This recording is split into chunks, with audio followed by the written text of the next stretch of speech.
पूर्वांचल की राजनीति को नई पहचान देने वाले एवं पूर्व सांसद महाबल मिश्रा जी ने अपनी राजनीतिक पारी की शुरुआत निगम पार्षद के रूप में पालम विधानसभा से की।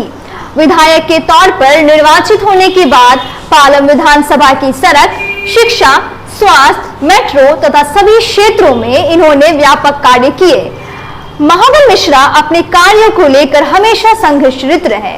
यह दिल्ली की पालम विधानसभा से कांग्रेस के विधायक के तौर पर निर्वाचित हुए और यहीं से राजनीतिक में उनकी पकड़ मजबूत होती चली गई। वह दिल्ली की पूर्व मुख्यमंत्री कांग्रेस नेता शीला दीक्षित के काफी नजदीकी माने जाते थे। दिल्ली में आम जनता के लिए यह हर जगह शिक्षा, स्वास्थ्य क्षेत्र में इन्होंने बेहतर कार्य करते हुए दिल्ली को कई समस्याओं से निजात तक दिलाई। महाबल मिश्रा कांग्रेस के सांसद रह चुके हैं, लेकिन विधानसभा में अपने पुत्र विनय मिश्रा को आम आदमी से टिकट दिलाकर वह कांग्रेस की आंखों की किरकिरी नजर बन गए हैं। उन पर काफी बार कार्रवाई भी की गई। उनके पुत्र विनय मिश्रा द्वारका विधानसभा दिल्ली से विधायक आम आदमी पार्टी के हैं। आप मिथिलांचल के निवासी हैं, बाढ़ इलाका को आपने बहुत ही नजदीक से देखा है। इस समय बाढ़ की स्थिति बहुत ही भयावह हो चुकी है। कल मुख्यमंत्री भी दौरा किए हैं, विभिन्न विपक्षी दल के नेता भी दौरा कर रहे हैं। और ये बाढ़ का स्थायी निदान कैसे होगा सर, बताएं।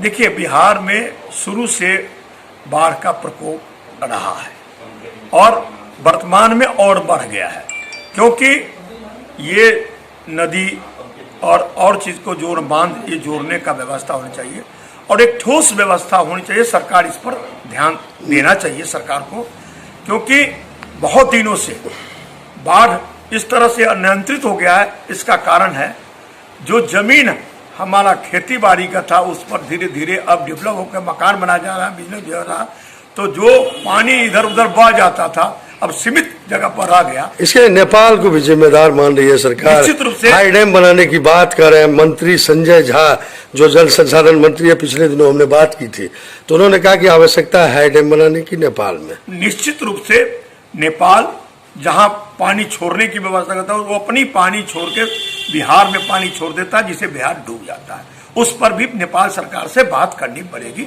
और बिहार सरकार से केंद्र सरकार और राज्य सरकार दोनों मिलकर बात करें जो बाढ़ नियंत्रण कैसे होगा, इसका प्रोजेक्ट बने।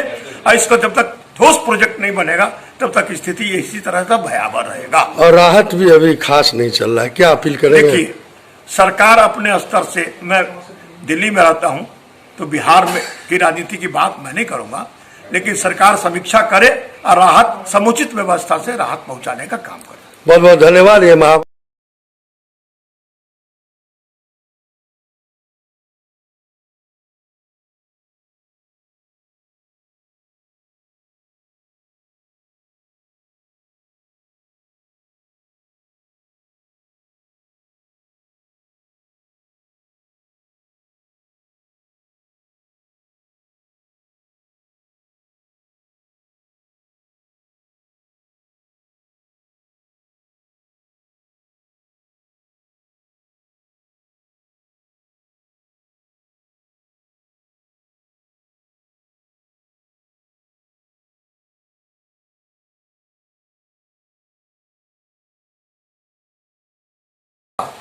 जो कहते थे देश बिकने नहीं दूंगा, लेकिन अब कहते हैं देश में कुछ बचने नहीं दूंगा। सारे आज जो हमारा 74 वर्ष में अर्जित की हुई जो हमारा प्रॉपर्टी था, जो कंपनियां थी, जो लोगों के टैक्स से बना हुआ था, वो हमारे बच्चों की भविष्य के रखवाले था, आज वो बेची जा रही है। अब दूसरा बात सर, खाद्यान्न वस्तुओं का दाम काफी बढ़ चुका है। जो सरसों का तेल 110 रुपये में 1 लीटर मिला करता था, आज उसका दाम 180-90 हो चुका है। और भी विभिन्न वस्तुओं का दाम दिनानुदिन बढ़ रहा है। इसको आप किस रूप में लेते हैं? आखिर क्यों महंगाई बढ़ रही है? पत्रकार जी, आपको सरसों तेल के बारे में मैं बताऊं, देश की महंगाई चरम सीमा पर है। प्रधानमंत्री कहते हैं अच्छे दिन आएंगे, तो हम तो कहते हैं हमारा बुरा दिन वापस कर दीजिए, क्योंकि आज जो तेल, सरसों का तेल 70 रुपए मिलता था, वो आज 210 रुपए 220 रुपए मिल रहा है। जो डीजल 56 रुपए मिलता था, वो लगभग 90 रुपए मिल रहा है। आज जो पेट्रोल जो 60 रुपए मिलता था, 66 रुपए मिलता था, वो आज 100 पार कर गया है। आप दूध जो 30 रुपए मिलता था, आज 56 रुपए मिल रहा है। तो महंगाई, दाल मुझे महंगाई सब चीज का बढ़ गया है, लेकिन इनकम घट गया है। महंगाई बढ़ा, इनकम घटा। इसके लिए कौन जिम्मेवार है? सरकार, टोटल सरकार जिम्मेदार है। सरकार इस पर समीक्षा करे कि किस तरह से महंगाई हम घटाएंगे। जब क्रूड ऑयल, हमारे जमाने में क्रूड ऑयल $135 प्रति बैरल था, तो 56 रुपए डीजल बेचा,